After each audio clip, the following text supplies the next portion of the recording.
नमस्कार, आप देख रहे हैं डीएन इंडिया में आपके साथ हूं विशाल पांडे। देश में कोरोना ने वाकई कोहराम मचा दिया। जहां एक तरफ देश की आर्थिक स्थिति खराब हो रही है, उसी के साथ दूसरी तरफ देखें तो मौत का तांडव देश में लगातार जारी है। हर रोज़ अभी भी 4000 के आसपास जो मौत के आंकड़े हैं, सरकारी आंकड़े, वो हमें नज़र आ रहे हैं। और वाकई ये बहुत ही दुख की बात है कि देश में इतने लोग बेवजह बस कोरोना से अपनी जान गंवा रहे हैं।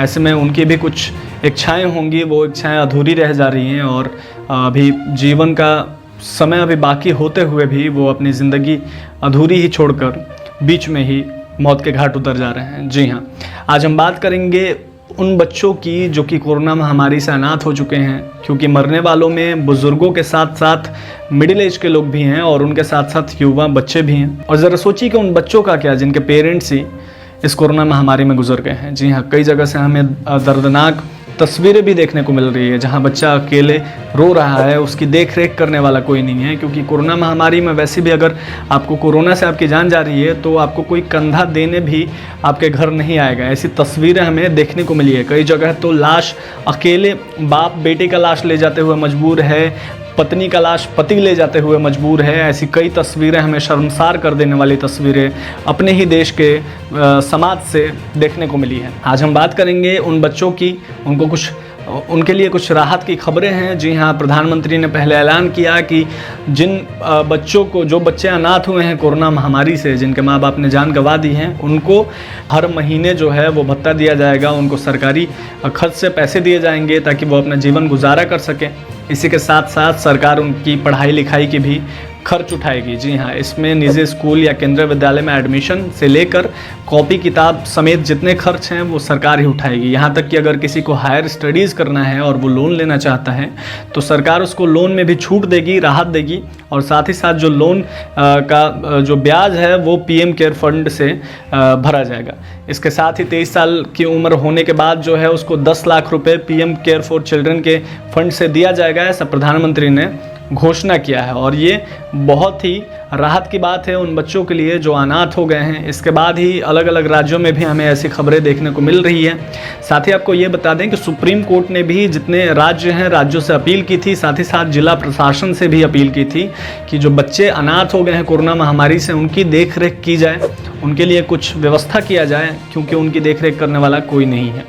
अब इसके बाद आपको बता दें अभी की बड़ी खबर कि बिहार के मुख्यमंत्री नीतीश कुमार ने भी एक बड़ा फैसला लिया है। जी हाँ, नीतीश कुमार ने कहा है कि जो भी बच्चे कोरोना से अनाथ हुए हैं, या फिर अगर कोई बच्चा है और कोरोना महामारी से उसके माता या पिता किसी एक की भी मृत्यु हो जाती है, तो उसे 18 साल तक हर महीने 1500 रुपये का भत्ता दिया जाएगा। जी हाँ, 1500 रुपये उसको हर महीने दिए जाएंगे। अगर किसी भी बच्चे की माता की मृत्यु या पिता की मृत्यु हो जाती है कोरोना महामारी से, तो उसे 1500 रुपये हर महीना 18 साल तक दिया जाएगा। इसके साथ ही बता दें, नीतीश कुमार ने यह भी एक ट्वीट किया कि अगर कोरोना महामारी से दोनों की मृत्यु हो जाती है, यानी माता और पिता दोनों की मृत्यु हो जाती है कोरोना महामारी से, तो फिर उस बच्चे की जो भरण पोषण और जितनी उसकी सुविधाएं हैं वो कस्तूरबा गांधी बाल गृह में उसको रखा जाएगा। और आगे की जो पढ़ाई का खर्च है वो राज्य सरकार ही उठाएगी और तमाम जो सुविधाएँ हैं वो राज्य सरकार उसको प्रोवाइड करेगी।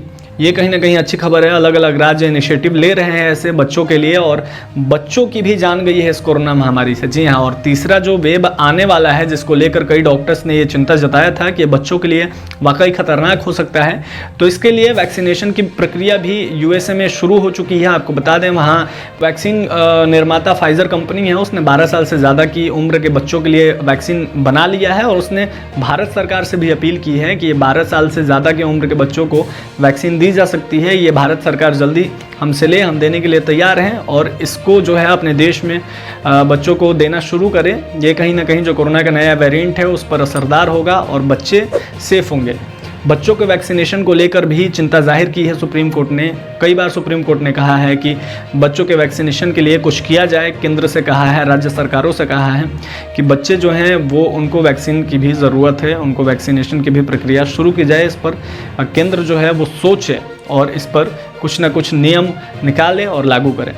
हालांकि अब देखा जाए देश में तो कोरोना के जो मामले हैं वो कहीं ना कहीं कम निकल कर आ रहे हैं। पहले 1,85,000, उसके बाद 1,67,000 और आज भी 1,60,000 के आसपास जो मामले हैं देश में वो लगातार कम होते जा रहे हैं। मौत का आंकड़ा जो है वो उसको हम कम नहीं कह सकते हैं, क्योंकि 3,000 से ज़्यादा अगर मौतें हो रही हैं तो वो ज़्यादा ही है।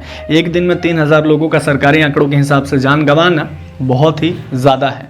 तो ऐसे में मौत के आंकड़े तो अभी उतने कम नहीं हो रहे हैं, थोड़े बहुत कमी आई है मौत के आंकड़ों में भी, लेकिन कोरोना के मामले देश में लगातार कम होते हुए दिख रहे हैं और ये कहीं ना कहीं अच्छी बात है। धीरे धीरे कोरोना पर हम कमान कस रहे हैं। वहीं कई राज्यों में लॉकडाउन को बढ़ा दिया गया है। चाहे हम हरियाणा की बात करें तो हरियाणा में भी 7 जून तक लॉकडाउन बढ़ा दिया गया है। 1 जून से कई राज्य जो हैं वो अनलॉक की प्रक्रिया भी शुरू करने वाले हैं। जी हाँ, उसमें दिल्ली है। दिल्ली भी 1 जून से अनलॉक की प्रक्रिया शुरू कर सकती है। इसके साथ ही साथ जिन राज्यों में कोरोना की कमी आई है कोरोना के मामलों में, वो राज्य भी 1 जून से अनलॉक की प्रक्रिया शुरू कर सकते हैं। तमाम खबरों के लिए देखते रहिए DNP इंडिया। चैनल सब्सक्राइब नहीं किया है तो ज़रूर करें। कमेंट के माध्यम से ज़रूर प्रतिक्रिया दें। देश में लोकतंत्र है तो कमेंट तो ज़रूर ही करिए और इस वीडियो को ज़्यादा से ज़्यादा शेयर करिए, ताकि सबको पता चले कि आखिर सरकार जो है वो देश में अनाथ हुए बच्चों के लिए क्या क्या कर रही है। चैनल सब्सक्राइब ज़रूर कर दें ताकि सही सटीक खबरों से आप अवगत रहें। धन्यवाद।